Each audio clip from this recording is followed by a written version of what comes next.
की वीडियो में हम बात करने वाले हैं संविधान के एक बहुत ही ज़्यादा इम्पोर्टेंट टॉपिक के बारे में, जिसका नाम है संवैधानिक विकास से संविधान सभा तक का सफ़र।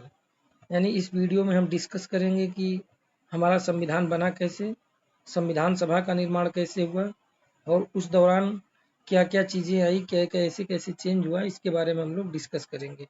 तो चलिए स्टार्ट करते हैं आज का वीडियो। और इस वीडियो का पार्ट 1 है। इसका एक और पार्ट आएगा, तब जाके ये जो है संवैधानिक विकास की यात्रा से संविधान सभा तक का सफर जो है खत्म होगा। वीडियो स्टार्ट करने से पहले आप लोगों से रिक्वेस्ट है कि आप लोग वीडियो को ज़्यादा से ज़्यादा शेयर कीजिए, लाइक और सब्सक्राइब करना ना भूलिए। चैनल पे जो भी लोग नए विजिट कर रहे हैं उनसे रिक्वेस्ट है कि आप लोग चैनल को सब्सक्राइब कर लीजिए और अपने फ्रेंड या बाकी लोगों को ये जो है वीडियो शेयर कीजिए। तो स्टार्ट करते हैं आज का वीडियो। संवैधानिक विकास से संविधान सभा तक का सफर। इसको समझने से पहले हमें 2-3 बेसिक चीज़ें हैं जो कि समझना बहुत ज़्यादा ज़रूरी है। सबसे पहले हम बात करते हैं पॉलिटी, यानी पॉलिटी जिसे हम राज व्यवस्था बोलते हैं, और यहाँ पे जो है संविधान। तो राज व्यवस्था और संविधान में क्या अंतर है? तो राज व्यवस्था यानी किसी राज्य की व्यवस्था को चलाने के लिए जिस जिस भी टूल की आवश्यकता होती है, मतलब किसी राज्य को व्यवस्था को चलाने के लिए एक सामूहिक संगठन या कानून की जरूरत पड़ेगी। जिस व्यवस्था के माध्यम से किसी राज्य को रेगुलेट किया जाता है वह व्यवस्था क्या कहलाती है? राज्य व्यवस्था कहलाती है।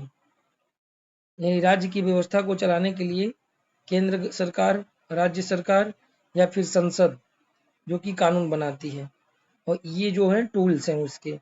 तो यहाँ पे हमने देखा कि राज्य व्यवस्था को चलाने के लिए एक सामूहिक संगठन या कानून की जरूरत पड़ती है।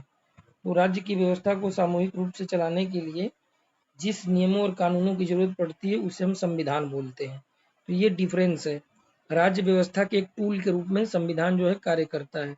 राज्य की व्यवस्था को सुचारू रूप से चलाने के लिए हम संविधान की जरूरत पड़ती है। तो संविधान क्या है? नियम इसके संधि विच्छेद से भी आप देख सकते हैं, सम और विधान से मिलकर ये बना हुआ है। यानी नियम व कानून का ऐसा संकलन जो सब पे समान रूप से लागू हो, या फिर बात करें ऐसी व्यवस्था जो राज्य में शामिल सभी लोगों को समान न्याय दिलाए या सबके समान अधिकार की बात करे, वो जो है संविधान कहलाता है। आई होप कि आपको राज्य व्यवस्था और संविधान में अंतर समझ में आया होगा। बहुत ही बेसिक डिफरेंस है। नेक्स्ट बात करेंगे, यहाँ पे हम लोग राज्य की बात किए तो राज्य को यहाँ पे डिस्कस करेंगे कि राज्य क्या होता है। तो पॉलिटी की भाषा में राज्य यानी किसी देश को राज्य बोलते हैं। राज्य के 4 अंग याद होने चाहिए कि कौन कौन से राज्य के अंग होते हैं। किसी भी देश के लिए ये 4 कंपोनेंट जो है जरूरी है। अगर देश होने के लिए ये 4 चीजें होनी चाहिए। भूमि यानी अपनी लैंड हो और उस पर जनसंख्या निवास कर रही हो, और एक वहाँ पे गवर्नमेंट जो कि रूल कर रही हो लोगों के लिए, उनकी व्यवस्था को सुचारू रूप से चला रही हो, और वो गवर्नमेंट जो है संप्रभु हो, यानी वो अपना डिसीजन खुद ले सके। जैसे अगर भारत की बात करेंगे तो भारत के पास अपना लैंड है और जनसंख्या, हमारे पास जनसंख्या नो डाउट, जनसंख्या में तो हम लोग टॉप पे हैं, और हमारे यहाँ एक गवर्नमेंट भी है जो कि यहाँ की चीज़ों को इम्प्लीमेंट करती है, और हमारे यहाँ की गवर्नमेंट जो है वो संप्रभु है, मतलब इंटरनल और एक्सटर्नल दोनों डिसीजन जो है वो बिना किसी दबाव के ले सकती है। तो ये 4 चीज़ें याद रखनी है कि राज्य के 4 अंग कौन कौन से हैं। एग्जाम में डायरेक्ट यहाँ से क्वेश्चन पूछता है, सभी एग्जाम में पूछता है, यहाँ तक कि यूपी पीसीएस, अब बाकी किसी भी एग्जाम में आयोग के आप देख सकते हैं, या नॉर्मल एग्जाम जैसे टीचर का भी हो गया उसमें भी पूछता है, वनडे एग्जाम में भी पूछता है। तो राज्य के 4 कंपोनेंट कौन कौन से हैं? भूमि है, जनसंख्या है, सरकार है, और सोवेरन होना सबसे ज़्यादा जरूरी है, मतलब संप्रभु हो। अब नेक्स्ट बात करेंगे संविधान के प्रकार की। हमने देख लिया कि राज्य व्यवस्था क्या होती है, संविधान क्या होता है, और देश की डिफिनीशन यानी राज्य की डिफिनीशन क्या होती है। तो उसके लिए 4 कंपोनेंट जरूरी हैं। लैंड जरूरी है, पॉपुलेशन जरूरी है, गवर्नमेंट हो वहाँ पे एक, और जो कि संप्रभु हो, अपना डिसीजन खुद ले सके। अब इसके आगे बात करेंगे संविधान की। संविधान 2 प्रकार का होता है, लिखित और अलिखित संविधान। लिखित संविधान की बात करेंगे तो ये कहाँ पे है? सबसे पहले लिखित संविधान कहाँ पे है? तो यूएसए का पहला लिखित संविधान, और सबसे छोटा भी जो लिखित संविधान है वो यूएसए का है। इंडिया का भी जो है संविधान वो लिखित है। तो यूएसए और इंडिया ये दो एग्जाम्पल के तौर पे हैं। ऐसे बहुत से देश हैं जहाँ के जो है संविधान लिखित है। बात करेंगे कि लिखित संविधान की कुछ विशेषताएं होती हैं, जैसे ये कठोर और लचीला होता है, इसमें बदलाव करना थोड़ा सा कठिन, थोड़ा क्या मतलब टफ होता है कंपेयर टू अनरिटेन कॉन्स्टिट्यूशन। तो अलिखित संविधान की बात करेंगे तो इसका सबसे बेस्ट एग्जाम्पल जो है यूके है। यूके मीन्स ब्रिटिश, ब्रिटेन की बात कर रहे हैं। यहाँ जो है ये लचीला होता है और बदलाव आसानी से हो सकता है।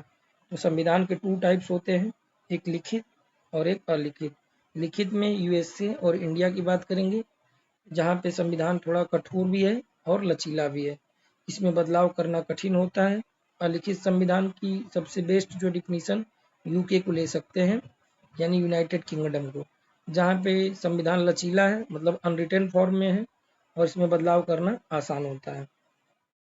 नेक्स्ट बात करेंगे शासन व्यवस्था की, यानी मतलब शासन को चलाने के लिए जिस व्यवस्था की जरूरत पड़ती है। देखिए अभी ऊपर हमने राज्य व्यवस्था पढ़ा है, तो राज्य व्यवस्था में तीनों कंपोनेंट आते हैं। तो शासन व्यवस्था को दो प्रकार से पूरे विश्व में शासन व्यवस्था संचालित होती है। मुख्य रूप से दो प्रकार है।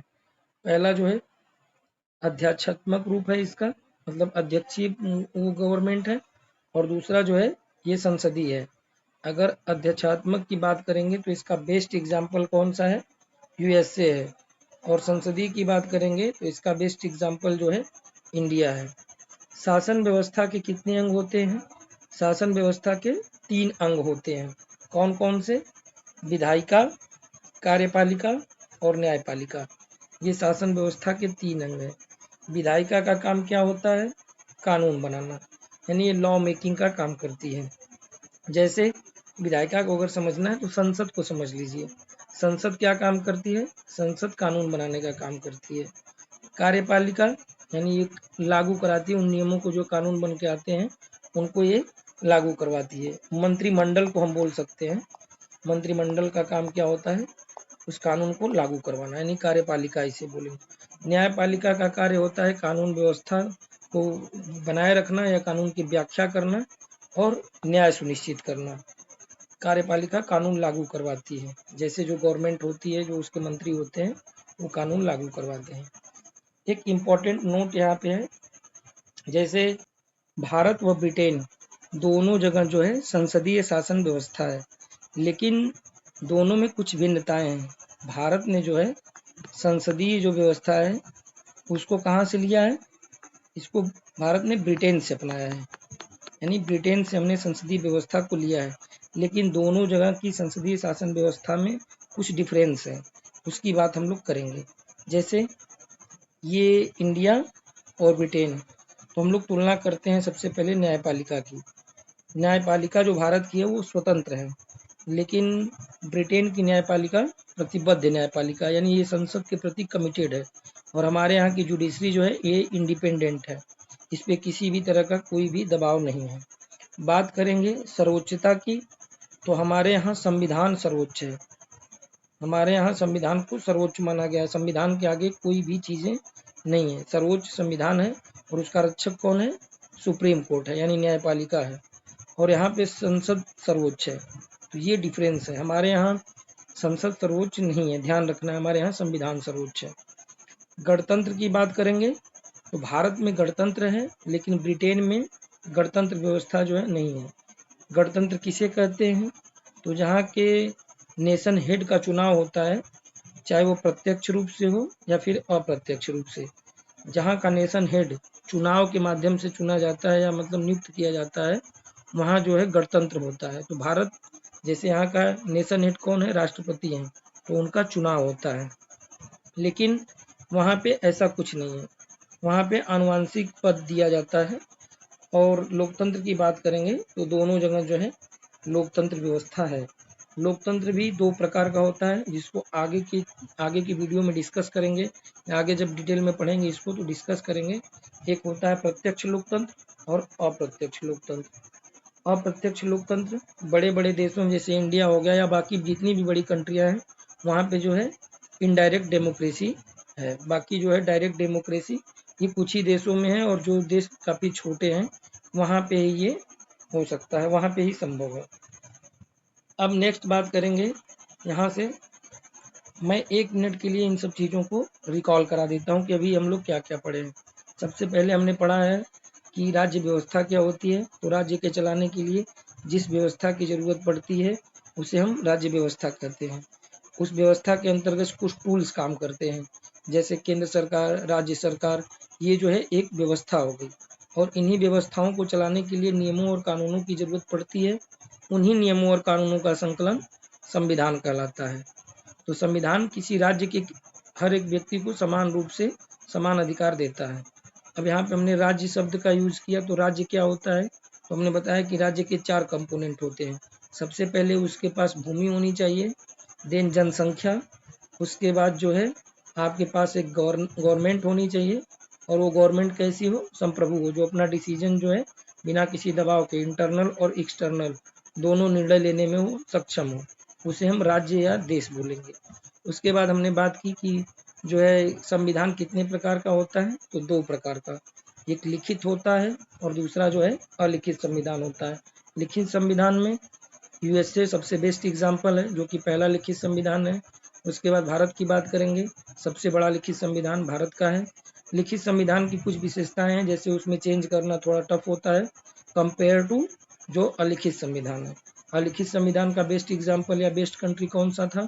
तो ब्रिटेन था। ये जो है लचीला होता है और इसमें संशोधन करना आसान होता है। अब हम व्यवस्था की बात किए हैं, तो 3 व्यवस्थाएं हैं जिसके माध्यम से चीज़ों को सुचारू रूप से संचालित किया जाता है। न्यायपालिका, कार्यपालिका और एक बात किए थे हम लोग विधायिका की। विधायिका का काम है कानून बनाना, कार्यपालिका का काम है कानून को लागू करवाना और न्यायपालिका जो कि कानून की व्याख्या और लोगों को न्याय दिलाने की बात करती है। उसके बाद हमने देखा कि जो भारत और ब्रिटेन में दोनों जगह संसदीय शासन व्यवस्थाएं हैं, लेकिन दोनों में कुछ डिफरेंस है जो कि यहाँ पे हमने डिस्कस किया। अब नेक्स्ट बात करेंगे संवैधानिक विकास। मेन टॉपिक हमारा यही है। इससे पहले जो हम डिस्कस किए हैं वो जानना हमारे लिए थोड़ा ज़रूरी है। तो नेक्स्ट बात करने वाले हैं संवैधानिक विकास की। संवैधानिक विकास की यात्रा को शुरू करने से पहले इसकी कुछ बैकग्राउंड को जानना ज़रूरी है।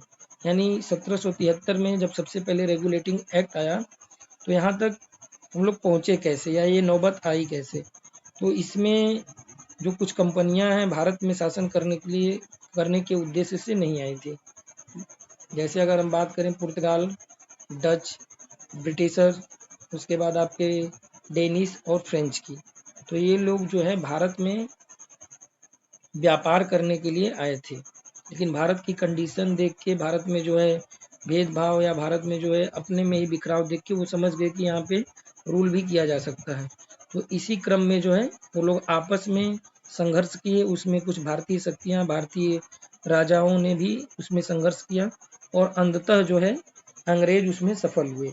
और उसी क्रम में संवैधानिक विकास की यात्रा शुरू होती है और उसी क्रम में 2 इम्पोर्टेंट युद्ध जो कि हमें यहाँ पे देखना है, 1757 में प्लासी का युद्ध और 1764 में बक्सर का युद्ध। इन दोनों युद्ध को जो है अंग्रेजों ने जीत लिया। अंग्रेजों द्वारा ये दोनों युद्ध जो जीत लिए गए, प्लासी और बक्सर का, इसके बाद ये तय हो गया था कि अब भारत पे कौन शासन करेगा। अब भारत पे ब्रिटिश रूल आने वाला है। तो संवैधानिक विकास की यात्रा को हम 2 चरणों में देखेंगे। फर्स्ट चरण जो है वो 1773 से 1853 का है। ध्यान रखिएगा, यहाँ से चीज़ें हम थोड़ा याद करने वाली हैं। तो 1773 से 1853 इस दौरान जो है कंपनी का शासन रहता है, यानी डायरेक्ट ब्रिटिश का शासन न होकर वो कंपनी के माध्यम से रूल करती है। लेकिन 1857 में क्रांति होती है। 1857 की क्रांति के बाद 1858 से कंपनी पूरी तरह से कंपनी मृतप्राय हो जाती है, यानी कंपनी समाप्त कर दी जाती है। और 1947 यानी जब तक भारत आज़ाद नहीं हो जाता है तब तक ब्रिटिश क्राउन का शासन रहता है। तो याद रखिए, संवैधानिक विकास की यात्रा 2 चरणों में 1773 से 1853 और 1858 से 1947, ये 2 चरण इस विकास की यात्रा में हमें पढ़ना है। संवैधानिक विकास का ये जो एक्ट आया, इसको रेगुलेट करने के लिए ये एक्ट ही भारतीय संविधान के विकास की सीढ़ियाँ बनी। यानी भारतीय संविधान की काफ़ी कुछ इस एक्ट के माध्यम से चीज़ों को अपने में शामिल करेगा। तो चलिए बात करते हैं शासन व्यवस्था को रेगुलेट करने के क्रम में जो है सबसे पहले एक्ट आता है रेगुलेटिंग एक्ट 1773। पहला एक्ट है शासन व्यवस्था को रेगुलेट करने के लिए, चीज़ों को सही तरीके से शासन करने के लिए पहला एक्ट जो लाया गया उसे रेगुलेटिंग एक्ट बोला गया। रेगुलेटिंग एक्ट 1773, इसके माध्यम से 1774 में कलकत्ता में सुप्रीम कोर्ट की स्थापना की गई। सुप्रीम कोर्ट के पहले न्यायाधीश कौन थे? Elijah Impey. ये डायरेक्ट क्वेश्चन पूछ लेता है या फिर स्टेटमेंट में यहाँ नाम चेंज कर देता है, तो इसको याद रखना है। 1773 के रेगुलेटिंग एक्ट में 1774 में इसी एक्ट के माध्यम से सुप्रीम कोर्ट की स्थापना हुई कोलकाता में। ये चीज़ थोड़ा सा ध्यान देना है कि वर्तमान में जो सुप्रीम कोर्ट है, यानी हमारा जो सुप्रीम कोर्ट वर्तमान में काम कर रहा है, वो 1935 भारत शासन अधिनियम इस एक्ट के माध्यम से बना है, न कि रेगुलेटिंग एक्ट के माध्यम से। ये 1937 में बन के तैयार हुआ। अब बात करेंगे यहाँ पे परिषद की, तो याद रखना है जो इस काउंसिल, ये बहुत ज़्यादा इम्पोर्टेंट है। तो कार्यकारिणी परिषद की स्थापना हुई रेगुलेटिंग एक्ट 1773 के माध्यम से, और ये 4 सदस्यीय था। यहाँ पे जो है गवर्नर जनरल की पावर को कम रखा गया, क्योंकि वोट बराबर होने की कंडीशन में ही वो मतदान कर सकता था। यानी गवर्नर जनरल जो था वो वोटिंग जब बराबर होती थी, जैसे 4 सदस्य हैं और किसी मामले में 2-2 वोटिंग हो गई, तब जाके गवर्नर जनरल का काम होता था। अगर यहाँ पे 3 हो गया और यहाँ पे 1, तो यानी गवर्नर जनरल का वहाँ पे कोई रोल नहीं रहता था। जाहिर सी बात है कि अगर ऐसा रहेगा तो उसकी शक्ति जो है कम है। इसके माध्यम से, यानी रेगुलेटिंग एक्ट के माध्यम से, बंगाल का जो गवर्नर है उसको बंगाल का गवर्नर जनरल कहा जाने लगा। तो बंगाल का गवर्नर जनरल किस एक्ट के माध्यम से कहा जाने लगा? तो रेगुलेटिंग एक्ट 1773 के माध्यम से।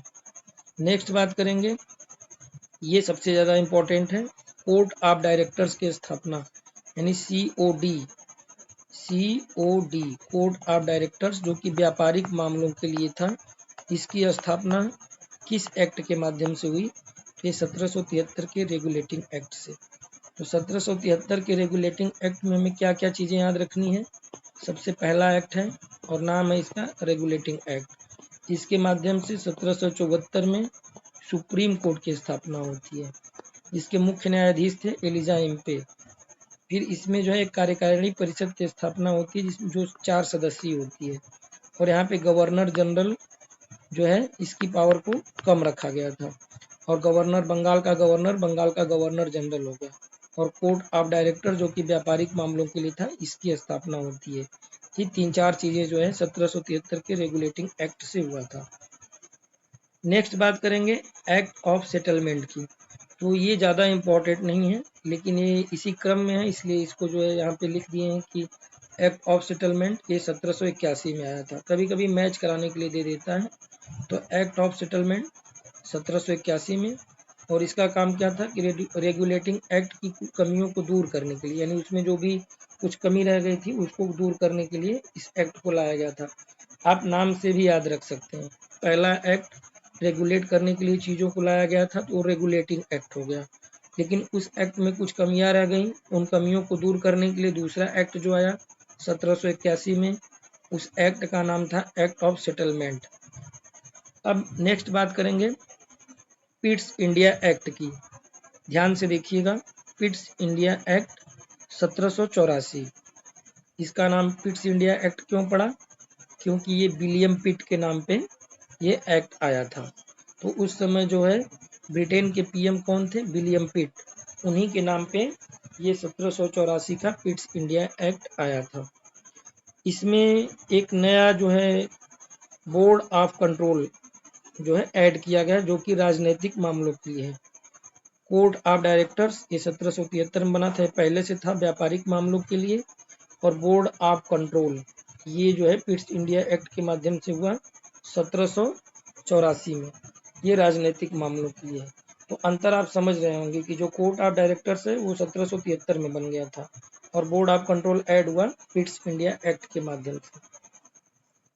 नेक्स्ट बात करेंगे 1786 का संशोधन अधिनियम, या फिर इसे जो है विशेष अधिनियम भी बोलते हैं।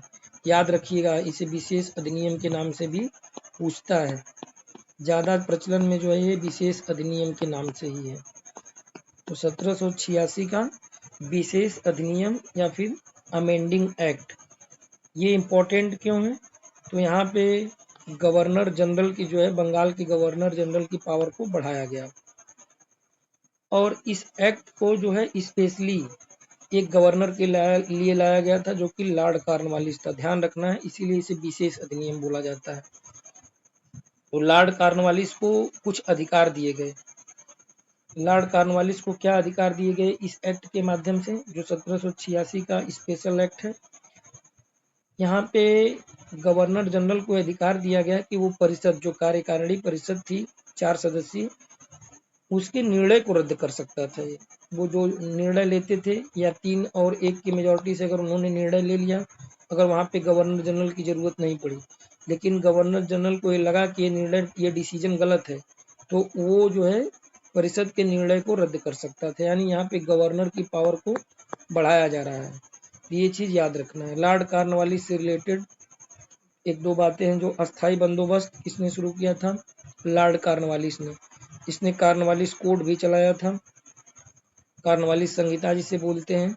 और जो है भारत में आईपीसी सीआरपीसी के लिए जो है लॉर्ड कॉर्नवालिस ही जाना जाता है। 2 बार ये भारत आया था। दूसरी बार कब आया था? 1805 में, और इसकी मृत्यु हो गई गाजीपुर में। तो वर्तमान में गाजीपुर में इसकी समाधि है, और लॉर्ड कॉर्नवालिस की जो है मृत्यु कहाँ पे हुई थी? 1805 में गाजीपुर में। हम नेक्स्ट बात करेंगे 1793 का प्रथम चार्टर अधिनियम। तो यहाँ से चार्टर एक्ट शुरू हो रहा है। हमें थोड़ा यहाँ ध्यान देना, जैसे 1773 की बात किए थे, तो 20 साल बाद जो है चार्टर अधिनियम शुरू हो रहा है। रेगुलेटिंग एक्ट के 20 साल बाद, तो 1793 पहला चार्टर अधिनियम आप यहाँ पे देख सकते हैं। 1793 से यहाँ चार्टर अधिनियम शुरू होता है, और ये अब बाकी जितने भी एक्ट आएंगे चार्टर वाले, तो सब 20-20 साल के अंतर पे आएंगे। तो ये चीज़ ध्यान रहेगा, तो याद करना आसान होगा। हम लोग कौन कौन सा एक्ट पढ़े हैं? 1773 का रेगुलेटिंग एक्ट पढ़े हैं। उसकी कमियों को दूर करने के लिए 1781 में एक्ट ऑफ सेटलमेंट पढ़े थे। 1784 में पढ़े थे पिट्स इंडिया एक्ट पढ़े थे, जिसमें बोर्ड ऑफ कंट्रोल ये आया था। देखिए यहाँ पे पिट्स इंडिया एक्ट में बोर्ड ऑफ कंट्रोल आया था राजनीतिक मामलों के लिए। फिर नेक्स्ट बात करेंगे 1786 में, ये था विशेष अधिनियम। ये 3 चीज़ें 1773 के रेगुलेटिंग एक्ट के बाद हम पढ़े हैं। 1793 में हम पहला चार्टर अधिनियम पढ़ने जा रहे हैं।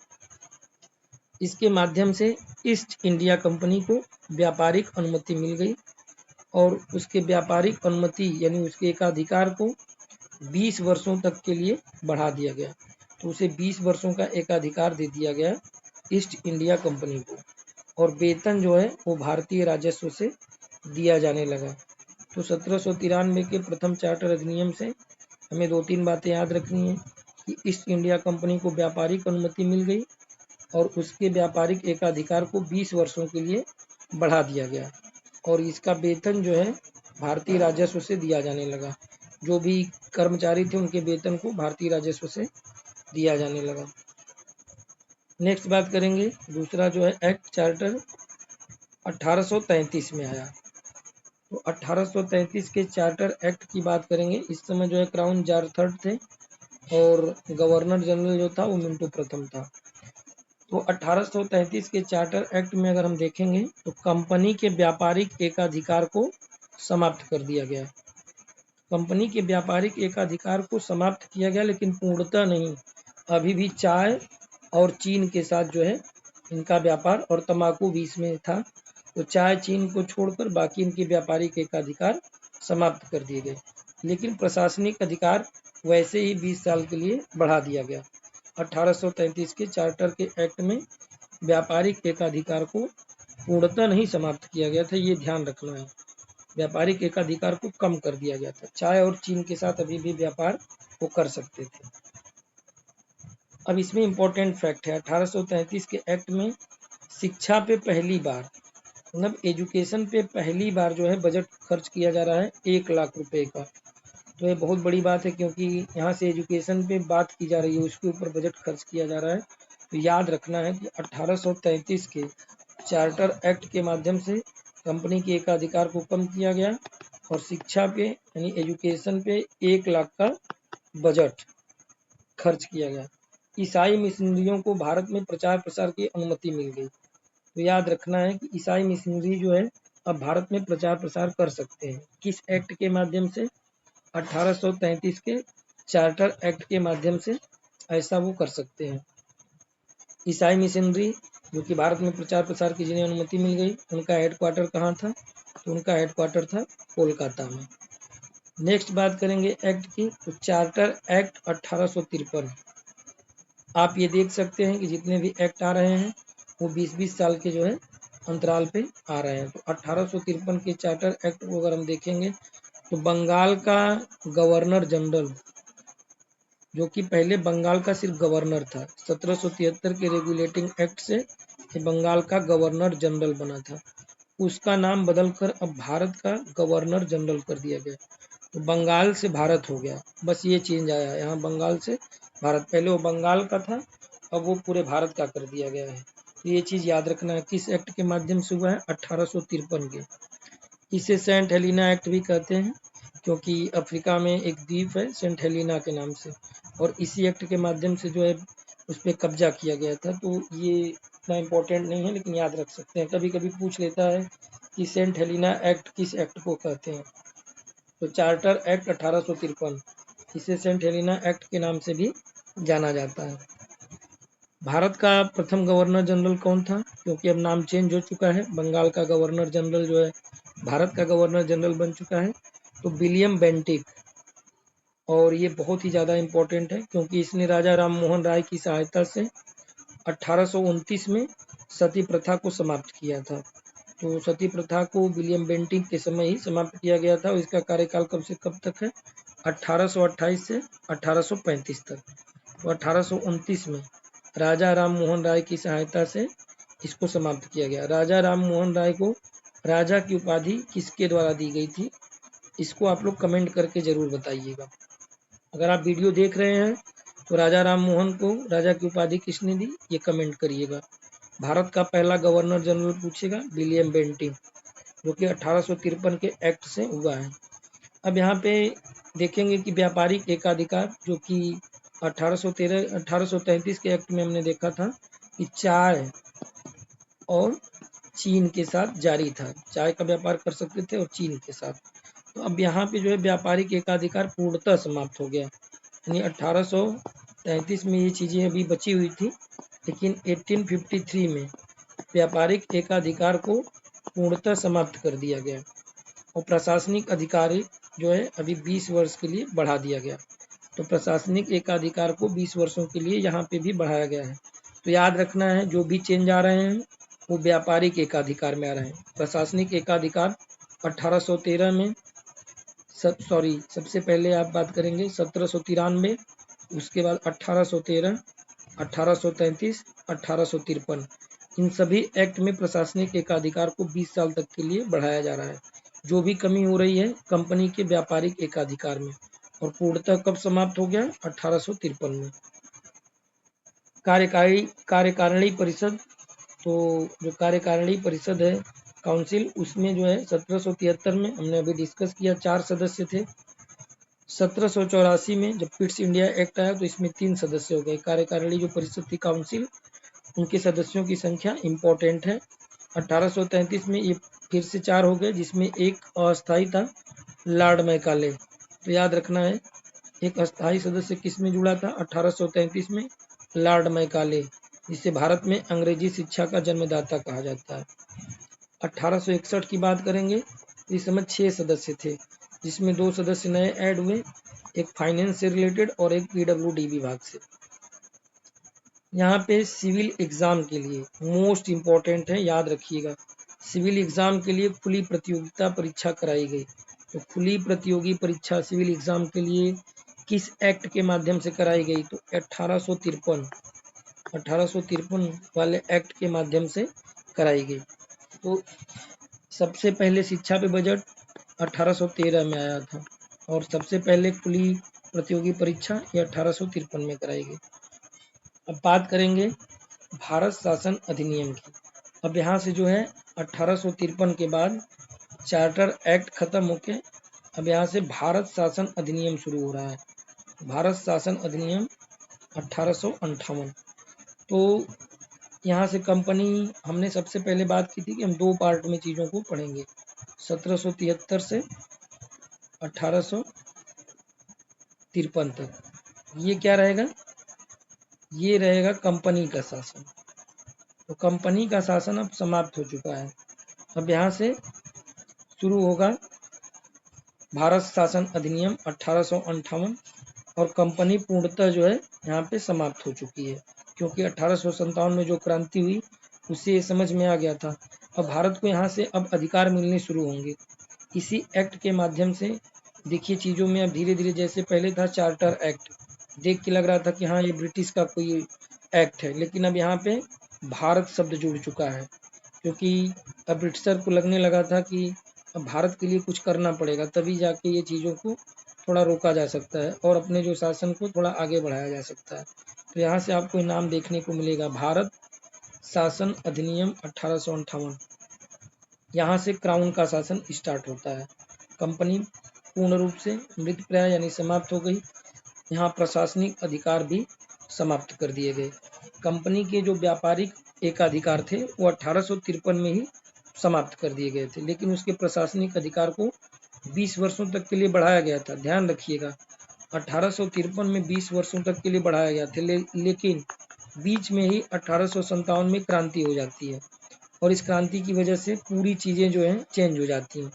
तो यहाँ पे प्रशासनिक अधिकार भी तुरंत 1858 के एक्ट में ही पूर्ण रूप से कंपनी के समाप्त कर दिए जाते हैं। इस समय पीएम कौन है? 1857 की क्रांति के बाद जो एक्ट बनता है तो उस समय पीएम कौन थे? तो पामर्स्टन थे। पामर्स्टन जो पीएम थे उस समय ब्रिटिश के। रानी कौन थी? विक्टोरिया। रानी कौन थी? महारानी विक्टोरिया जो है ये रानी थी, जो कि 1901 तक थी। तो याद रखना है, भारत शासन अधिनियम 1858 में कंपनी के प्रशासनिक अधिकार भी समाप्त कर दिए गए। कंपनी पूरी तरह से समाप्त कर दी गई। पीएम कौन थे? तो पामर्स्टन थे और रानी कौन थी? विक्टोरिया।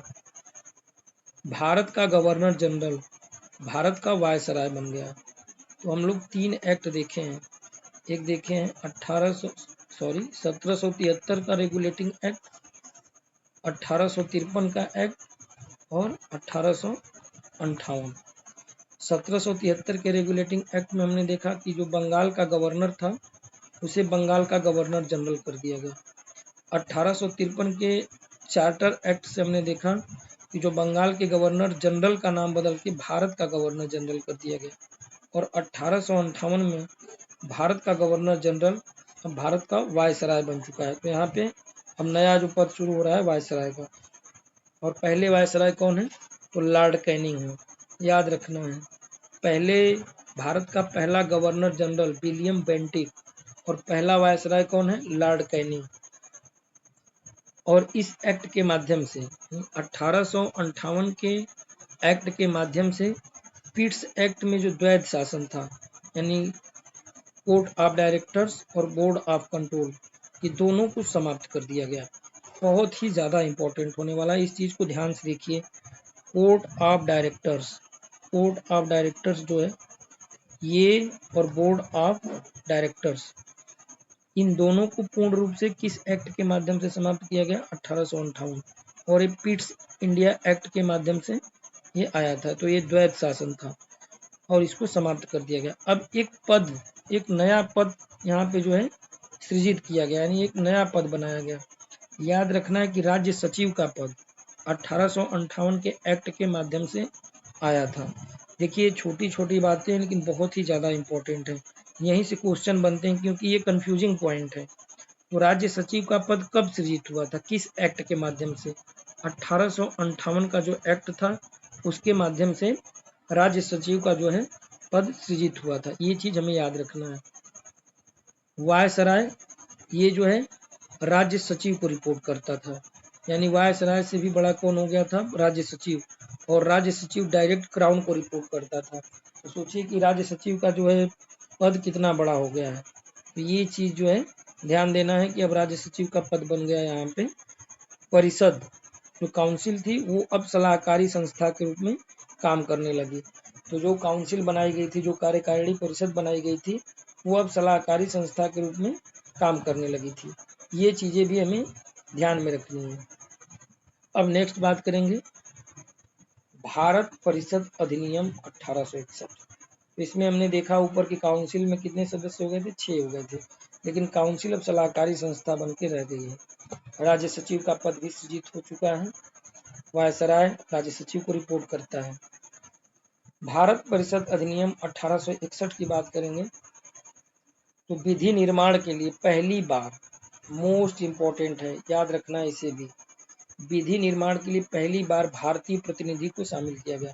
मतलब अभी तक जो भी नियम कानून बनाए जा रहे थे, मतलब 1773 के रेगुलेटिंग एक्ट से लेकर, ठीक है, 1773 के रेगुलेटिंग एक्ट से लेकर 1853 तक जो पहला फेज था, तब तक तो कोई बात ही नहीं है। लेकिन 1858 में जो नया एक्ट आया था, भारत शासन अधिनियम जो शुरू हुआ था 1858 का, उसमें भी अभी विधि निर्माण की शक्ति, मतलब विधि निर्माण में किसी भारतीय को नहीं शामिल किया गया। इसके बाद जो एक्ट आता है, यानी भारत परिषद अधिनियम 1861, पहली बार इसमें विधि निर्माण में किसी भारतीय प्रतिनिधि को शामिल किया गया।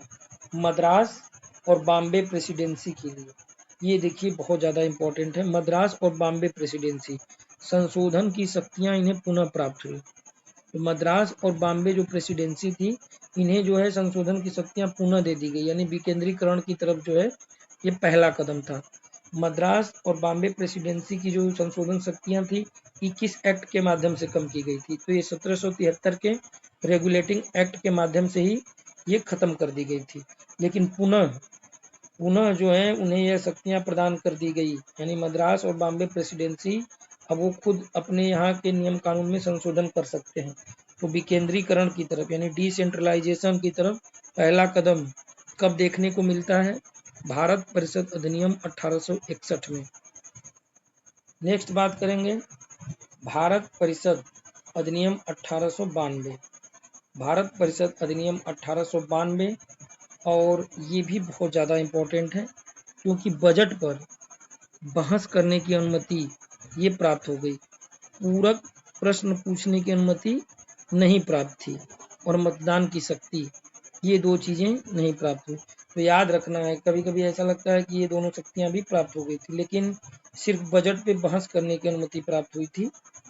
भारत परिषद अधिनियम 1892, 1892 का जो भारत परिषद एक्ट आया था, अधिनियम आया था, उसमें बजट पर बहस करने की शक्ति प्रदान की गई। लेकिन अभी भी आप पूरक प्रश्न नहीं पूछ सकते थे, यानी पूरक प्रश्न पूछने की अनुमति नहीं थी, मतदान की भी शक्ति नहीं थी, यानी जो संसद में मतदान होता है उसमें भी अभी हम लोगों को शामिल नहीं किया गया। अब नेक्स्ट बात करेंगे भारत परिषद अधिनियम 1909। तो ये चीज़ जो है भारत परिषद अधिनियम 1909, इसके बाद जो एक्ट आएगा 1919, और उसके बाद जो अगला एक्ट आएगा 1935। ये तीनों एक्ट, अब तक जितने भी एक्ट हमने पढ़े हैं उसमें सबसे ज़्यादा इम्पोर्टेंट होने वाला है, और इन तीनों में बहुत ज़्यादा कन्फ्यूजन रहता है। तो इसको नेक्स्ट वीडियो में बहुत ही डिटेल में, बहुत ही अच्छे से पढ़ेंगे ये तीनों एक्ट, क्योंकि यहाँ से क्वेश्चन सबसे ज़्यादा बनता है। भारत परिषद अधिनियम 1919, जिसे मार्ले मिंटो सुधार के नाम से जाना जाता है, और ये एक्ट जो है 1919 का, इसे मॉन्टेग्यू चेम्सफोर्ड सुधार के नाम से जाना जाता है। और 1935 का एक्ट तो इतना ज़्यादा इम्पोर्टेंट है कि हमारे भारतीय संविधान में 80% जो चीज़ें हैं वो भारत शासन अधिनियम 1935 से ही ली गई हैं। इसी के माध्यम से सुप्रीम कोर्ट की स्थापना हुई है। 1935 के एक्ट से ही जो है बर्मा से अलग हुआ था, जो बर्मा है वो म्यांमार से अलग हुआ था। और 1935 के एक्ट के माध्यम से ही जो है आरबीआई, मतलब रिजर्व बैंक ऑफ इंडिया की भी स्थापना हुई थी। इन सब चीज़ों को हम देखेंगे पूरा डिटेल में। तो आज के लिए बस इतना ही। कैसा लगा आपको वीडियो, आप लोग कमेंट बॉक्स में कमेंट करके ज़रूर बताइएगा। इस वीडियो को आप लोग अच्छे से एक बार देख लीजिए। नेक्स्ट वीडियो में जितना भी मैंने अभी तक कराया है, यानी अब तक का यहाँ भारत परिषद अधिनियम 1992, ये पूरा मैं एक बार रिवीजन कराऊंगा। आपको पूरी चीज़ों को पूरा रिकॉल कराने के बाद जो है मैं भारत परिषद अधिनियम 1919 शुरू करूंगा। तो थैंक यू सो मच। आप वीडियो को ज़्यादा से ज़्यादा शेयर कीजिए, और जो लोग भी नए विजिट कर रहे हैं उनसे फिर से रिक्वेस्ट कर रहा हूँ कि आप लोग वीडियो को सब्सक्राइब जरूर कर लीजिए, बेल आइकन को प्रेस कर लीजिए, और कमेंट बॉक्स में ज़रूर बताइए कि आपको मेरा वीडियो कैसा लगा। जो भी कमी हो निसंकोच बेझिझक एकदम आप ईमानदारी से बताइए, मैं उन कमियों को दूर करने की पूरी कोशिश करूँगा। Thank you so much.